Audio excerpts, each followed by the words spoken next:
So అట్లా అంటే నేనేదో పెద్ద తెలివిగలవాడిని కాదండి. నేను అట్లీస్ట్ మీ దగ్గర నేర్చుకోగలగాల అన్న ఒక తాపత్రయం ఉంది నాకు. మీరు నమ్మరు, 17-18 ఏళ్ల టైంలో నాకున్న ఫ్రెండ్స్, ఒక సినిమాటోగ్రాఫర్ 62 ఏళ్ళు, ఒక ఫోటోగ్రాఫర్ 55 ఏళ్ళు, ఇటువంటి ఫ్రెండ్స్ ఉండేవాళ్ళండి. బట్ అలా చూసుకుంటే ఈ ఇండస్ట్రీలో ఉండడం అలాంటి పర్సనాలిటీతో కంప్లీట్లీ ఆపోజిట్ ఫ్లో కదా. ఎందుకంటే ఇండస్ట్రీలో ఉన్నదే మీకు బాగా కాంప్లిమెంట్స్తో పొగిడేస్తారు. అవునండి. మీ చుట్టూ ఉండే వరల్డ్ ఒక మేక్ బిలీవ్ వరల్డ్ అది. అవునండి. So let me finish that question. అంటే డబ్బుల కోసం వచ్చాను నేను.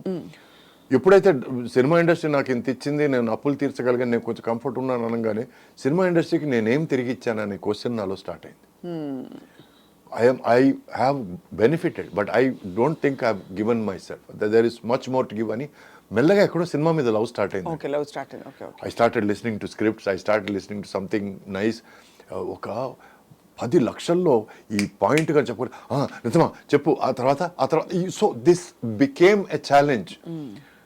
అంటే పెద్ద డబ్బులతో చెత్త సినిమా తీసిన వాళ్ళు కూడా చూసున్నాం మనం.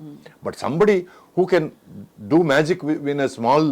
అందుకే నాకు తేజ అంటే అంత ముచ్చటండి. 30 లక్షలతో అప్పుడు చిత్రం అనే సినిమా, చిత్రం కదా అది, అవునవును, చిత్రం చేసినప్పుడు I was the first one to go, కౌగిలించుకొని, amazing, that is value for money. ఎందుకంటే ఎక్కడో ప్రొడ్యూసర్ ఉన్నాడు లోపల తెలియకుండా.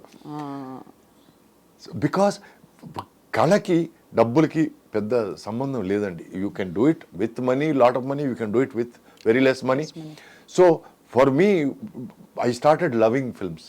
సో ఆ సినిమా మీద ప్రేమతో నేను సినిమాకి ఏం ఇస్తున్నాను, ఏం చేస్తున్నాను నేను ఇక్కడ అనే క్వశ్చన్ స్టార్ట్ అయింది. So it became the art became more important then money. And నేను ఏమని ప్రామిస్ చేశానంటే మా ఎక్స్ వైఫ్కి, నా అప్పులన్నీ తీర్చేసుకున్న తర్వాత కొంచెం డబ్బులు సంపాదించుకొని మనం వెళ్ళిపోదాం అమెరికా. ఎందుకంటే ముందే అమెరికా వెళ్దామని అనుకున్న మనిషిని, తనకు కూడా ఏమిటంటే ఎక్కడో she got disconnected with the film circle. So తను అనింది, okay fine, since you're ready to come then I'm prepared for it అనేది.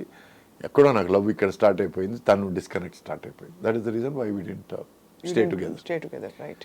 ఎందుకంటే నేను గట్టిగా నమ్మేది ఏంటంటే, తర్వాత నేర్చుకునేది ఏమిటంటే, అప్పుడు అది అర్థం కాలేదు, చెప్పడం అర్థం కాలేదు, బట్ విషయం అర్థమైంది. ఇప్పుడు చెప్పడం అర్థమైంది. ఏమిటంటే ప్రేమ అంటే కళ్ళలో కళ్ళు పెట్టి చూసుకోవడం కాదు. ప్రేమ అంటే 4 కళ్ళు ఒకే డైరెక్షన్ చూడడం.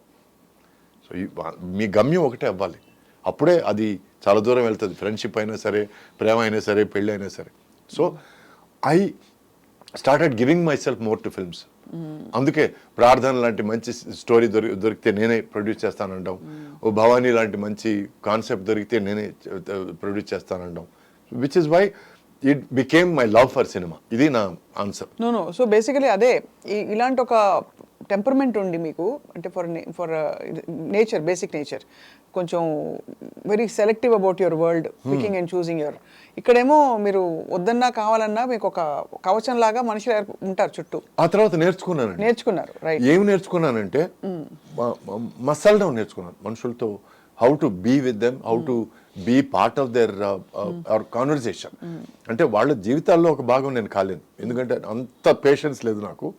అప్పటి వరకు ఎట్లా కలిసిమెలిసి ఉండడం, ఎట్లా వాళ్ళు చిన్నపిల్లవాళ్ళలాగా మాట్లాడితే నేను చిన్నపిల్లవాడే మాట్లాడడం, అప్పుడు ఏదైనా వాళ్ళు ఏదో వేషాలు వేస్తే నేను కలిపి వేషాలు వేయడం. I learned to be a part of that, so that I don't feel bored and I don't make them feel like I'm వీడేదో పెద్ద తోపు అని ఫీలింగ్ అనేది రాకుండా ఉండడం కోసం నేను I learn to get along, which was also important part of my learning to act.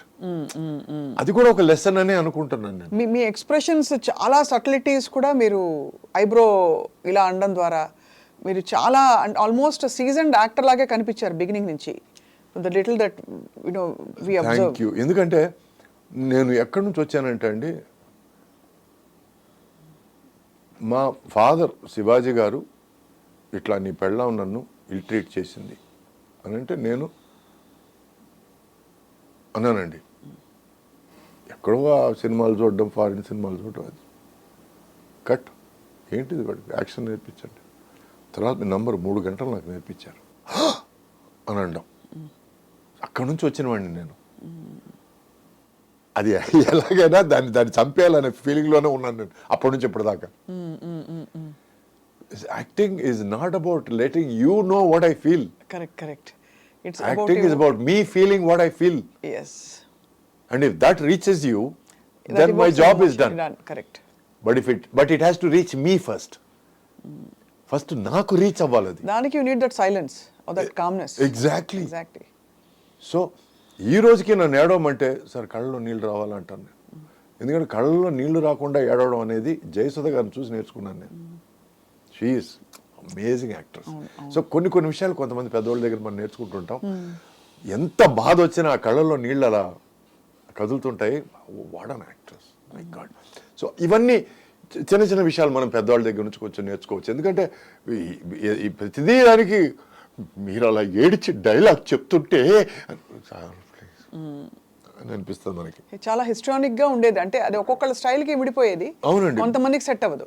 అందరూ అది చేస్తే ఇంకా నేనెందుకండి, నేనేం చేస్తున్నానండి ఇక్కడ, నేనంటూ తీసుకొచ్చింది ఏమిటి కదా. అవును, వాట్ ఈస్ మై కాంట్రిబ్యూషన్? ఏదో వచ్చాడు తిన్నామా పడుకున్నామా తెల్లారిందే కాకుండా నేను వచ్చాను డబ్బులు సంపాదించాను పోయాను అని కాకుండా నేను వచ్చిన దానికి ఏదో ఒకటి నా తృప్తి కన్నా ఏదో ఒకటి చేయాలి కదా. సో అందుకే నేను రొమాంటిక్ సినిమాలు చేసినప్పుడు ఓవర్ యాక్టింగ్ చేయలేదు, కామెడీ సినిమాలు చేసినప్పుడు ఓవర్ యాక్టింగ్ చేయలేదు, డ్రామా సినిమాలు చేసినప్పుడు ఓవర్ యాక్టింగ్ చేయలేదు, యాక్షన్ సినిమాలు చేసినప్పుడు ఓవర్ యాక్టింగ్ చేయలేదు. మళ్ళీ స్టెప్పులు వేసినప్పుడు ఫుల్ డిస్కో డాన్సర్ టైప్ లో ఉన్నాయి కొన్ని. ఎంజాయ్ అక్కడ స్టెప్పుల్లో కూడా అండి మీరు నమ్మరు, నాకు డాన్స్ మాస్టర్కి మధ్య గొడవలు మామూలు గొడవలు కాదండి.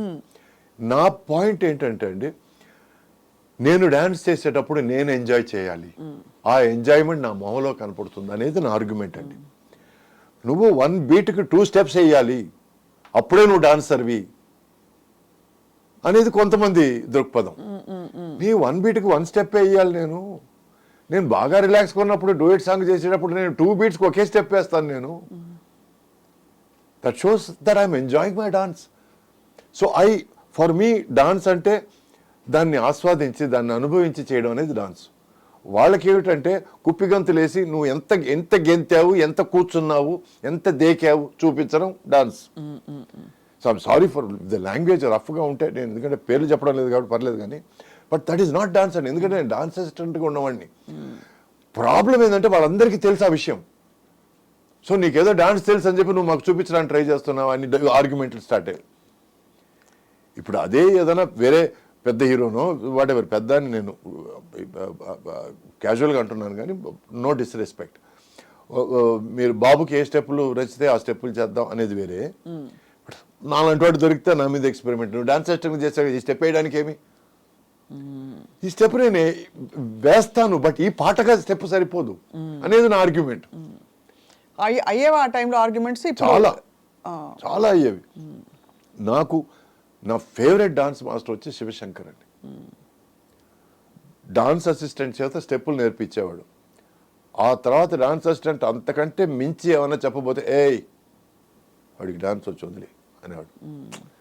So I use to what ever he did I use to improvise on it. And he use to be gracious enough to stay, ఇది కాదు వేరే ఇంప్రూవ్మెంట్ ఏదైనా చెయ్యి అనేవాడు. లేకపోతే హీరోయిన్ కూడా చెప్పరాదు ప్లీజ్, నువ్వు అక్కడే చేస్తే అసహ్యంగా ఉంటుంది అనేవాడు. So I use to go to the heroine and say look this is what improvement I'm doing. ఈ లాస్ట్లో చిన్న సర్కిల్ తీసుకుంటున్నాను, లేకపోతే లాస్ట్లో చిన్న హాఫ్ సిట్టింగ్ చేసి లేస్తున్నాను. ఇవన్నీ నేను I use to share because to not miss a particular last beat or small things. Where did you learn dancing, Suresh garu? చిన్ని సంపత్ అని ఇద్దరు కవల ట్విన్ డాన్స్ మాస్టర్ ఉండేవాళ్ళు. సంపత్ మాస్టర్ దగ్గర నేను ఆల్మోస్ట్ 1 year నేను నేర్చుకున్నానండి. దాంట్లో 6 నెలలు భరతనాట్యం నేర్చుకున్నాను, మిగతా 6 నెలలు సినిమా డాన్స్ నేర్చుకున్నాను. యాక్చువల్గా ఆయన అనింది ఏంటంటే నేను 1 year భరతనాట్యం నేర్చుకోవాలని, బట్ 6 నెలల తర్వాత నేను మానేశాను. నేను చెప్పాను ఆయన దగ్గర, సార్ నేను భరతనాట్యం ఫుల్గా నేర్చుకున్నానంటే నాకు సినిమా డాన్స్ చేయలేను సార్ నేను. బట్ ఇంటెన్షన్ అక్కడ గొడవ, మళ్ళీ అక్కడ కూడా గొడవ పడ్డారు. అక్కడ గొడవ. నువ్వు ఎవడో చెప్పడానికి 1 year నేర్చుకోకుండా నీకు సినిమా డాన్స్ నేర్పించా, అయితే వద్దు సార్ నేను అన్నాను. డాన్స్ నేర్చుకోవడంతో స్టార్ట్ అయిన నా పరిస్థితి అంటే ఇది బాధాకరం కాదు, ఇది పార్ట్ ఆఫ్ లైఫ్. ఒక డాన్స్ అసిస్టెంట్గా ఆయన దగ్గరే నేను పరిస్థితుల వల్ల, ఎందుకంటే అప్పటికి డాన్స్ ఆయన దగ్గర నేర్చుకునేటప్పుడే ఇక్కడ ఫ్యామిలీ పరిస్థితులు మారి నేను ఆయన దగ్గర సార్ నేను డాన్స్ అసిస్టెంట్ అవుతాను సార్ అని. ఆ తర్వాత నేను ఒక షూటింగ్కి వెళ్ళి అక్కడ ఒక హీరో నన్ను అయ్యారా అని ఒక మాటకు 10 ఏరాలు చెప్పి, అందుకే నాకు ఏరా అంటే ఒక చిన్న అలర్జీ, చిన్న చిరాక. అప్పుడు నేను చెప్పేశాను మాస్టర్ దగ్గర, మాస్టర్ నేను షూటింగ్కి రాను.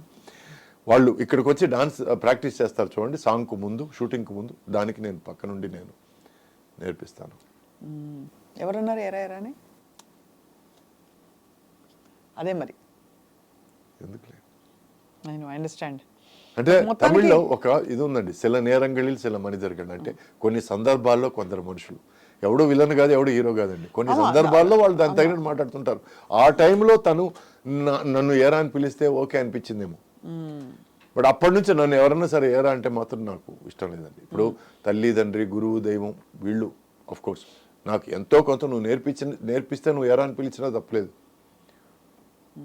బట్ మహామహులు, నాకు నాయుడు గారు కానీ, దాసర్ గారు కానీ, అంతకంటే పెద్ద పెద్ద మనుషులు కానీ, ఏం బాబు, ఏం సురేష్ అని మాట్లాడారే తప్ప ఎవరు నన్ను ఏరా, నువ్వెవడరా మధ్యలో వచ్చి నన్ను ఏరా అనడానికి. అక్కడే కాలేదు కదా. డెఫినెట్గా, ఐ మీన్ అబ్సల్యూట్ డిస్రెస్పెక్ట్. అంటే అది ఆత్మీయతతో, లవ్తో అన్నారా అని. ఇప్పుడు ఫ్రెండ్స్ ఏరా ఏరా అనుకోవడం వేరే విషయం అండి. ఇప్పుడు నాకు ఒక 10 సంవత్సరాలు పెద్దగా ఉన్న మనిషి ఎప్పుడు నన్ను ఏరా నాన్న అని పిలుస్తాడు. నాకు ఎందుకు అది చాలా ముద్దుగా అనిపిస్తుంది. అక్కడ ఏరా ఇంపార్టెంట్ కాదు, ఏరా నాన్న ఇంపార్టెంట్. ఏరా నాన్న ఈరోజు వస్తావు ఇంటికి అని అంటే నాకు ఎంత సంతోషం నాకు, బికాస్ ఈ makes me forget that era and the weight నాన్నలో ఉంది. సో ఒక పదం అంటే ఆ పదంని లిటరల్గా తీసుకోవడం కాదండి, ఆ పదం వెనకాల ఉన్న గేరని నేను చూసుకోవాలి. అదే కరెక్ట్, అర్థమైంది. సో ఎక్కడో ప్రతి చోట మీరు చాలా సెల్ఫ్ రెస్పెక్టింగ్ అండ్ చాలా మీ ఉనికిని, మీ ఐడెంటిటీని ఎక్కడ మీరు కాంప్రమైజ్ అవ్వలేదు. And even at the cost of fighting, గొడవ పడ్డాం, మీరు సంఘర్షణ పడ్డారు, బట్ రెస్పాన్సిబిలిటీస్ తీరాయి. సో అంటే ఒక విధంగా చూసుకుంటే it's highly successful and stressful story also. ఇప్పుడు జీవితంలో సక్సెస్ అనడానికి చాలా మంది తార్కాణాలు వేరే అండి. వాడు సూపర్ స్టార్ అయ్యాడంటే చాలా మందికి వాడు సక్సెస్ అయ్యాడని లెక్క. వాడు పర్సనల్ లైఫ్ హ్యాపీగా ఉందంటే వాడు గెలిచాడు లైఫ్లో అని చాలామంది మాట్లాడతారు. వాడికి 10 కార్లు 10 బంగ్లాలు ఉన్నాయంటే వాడు చాలా సక్సెస్ఫుల్ రావడం సూపర్ అని మాట్లాడతారు.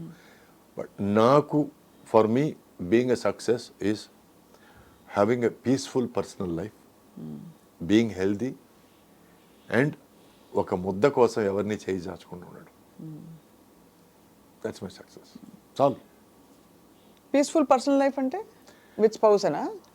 ఆబ్వియస్లీ ఇంటికి వెళితే పర్సనల్ లైఫ్ అంటే ఈరోజు మీతో తల్లిదండ్రులు ఉండొచ్చు. మా ఫాదర్ లేరు, సో మా అమ్మ ఉంది. సో మా అమ్మ, మా వైఫ్ ఇంట్లో ఉన్నారు. సో ఇంటికి వెళితే ఒక కొత్త ప్రాబ్లం స్టార్ట్ అవ్వకూడదు. కరెక్ట్. మనకున్న ప్రాబ్లమ్స్ వాళ్ళు మర్చిపోయేటట్టు చేయాలి. కరెక్ట్. ఎందుకంటే మనం కష్టపడేదంతా వాళ్ళ కోసమే. So they need to understand that. And ఎక్కడో మనం సేద తీర్చాలి, మనల్ని ఓదార్చాలి. పైన బయట ఉన్న ఫ్రస్ట్రేషన్స్ అన్ని మనం అక్కడ చూపించకపోతే నా పెళ్ళంలాగా okay enough stay alone for a while and come back అని మనల్ని కట్టు కూడా చేయగలగాలి. ఎందుకంటే my wife doesn't take any shit అండి. She a writer and producer and 8 serial చేసింది. She also writes for web series also. We're planning a web series hopefully this year. So she is accomplished in her own way. And నాకు ఒక చిన్న weakness చెప్పేస్తానండి, ఒకటి కాదు 2. First weakness వచ్చి కళ్ళు అండి. నాకు if somebody's eyes are beautiful, I consider that girl beautiful. లేకపోతే సమ్వేర్ నాకు అదొకటి. ఇంకోటి ఏంటంటే I like women who know their mind, clarity ఉన్న అమ్మాయిలు అంటే ఇష్టం.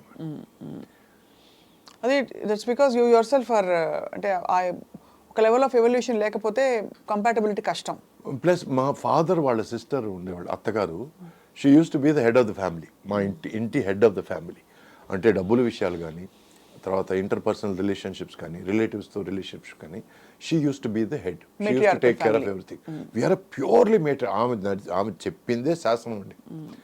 సో అది చూసి పెరిగిన వాడిని నేను.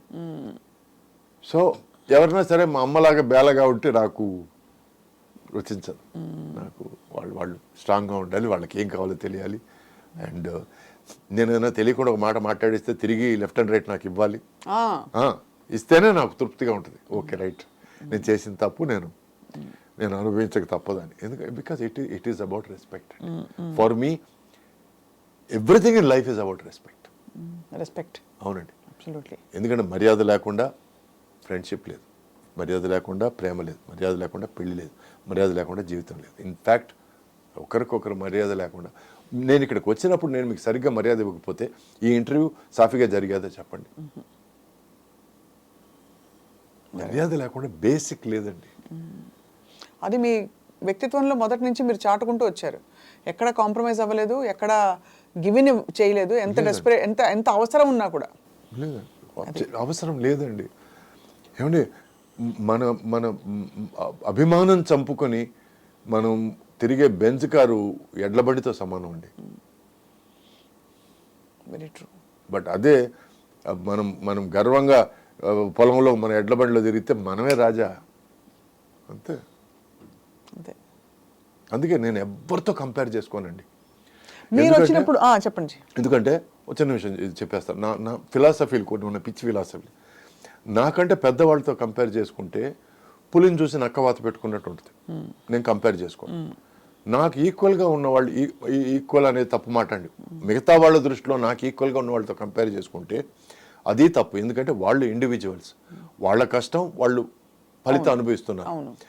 అండ్ ఎవరి సక్సెస్ వాళ్ళది, ఎవరి సక్సెస్ వాళ్ళదేనండి. నేను వాళ్ళ సక్సెస్ కోరుకోవడం పిచ్చితనం, అది మూర్ఖత్వం.